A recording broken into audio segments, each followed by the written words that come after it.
Dik mangkat pesawar. Devi lan Axel banjur pamitan marang bapak lan ibune.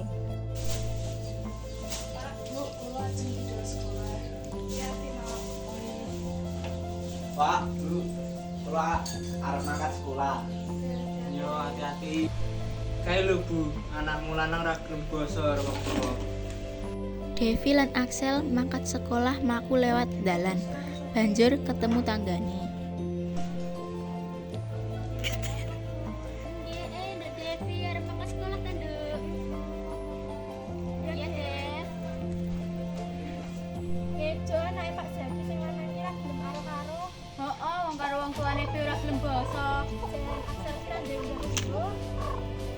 Sakbaline sekolah, Devi ngandani Axel ben dadi bocah sing becik. Ayo sakan foto.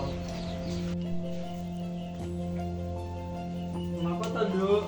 Iki lho Pak, Dewi iki sok ngajari aku. Kula ngajari apik, Pak. Lah kuwi adimu wis bener. Dik, dulakur wae dik njaluk ngapro adimu. Ya, Pak. Bapak njaluk ngapro ya. Ya saya sesaat dibayar meneh ya. Yo.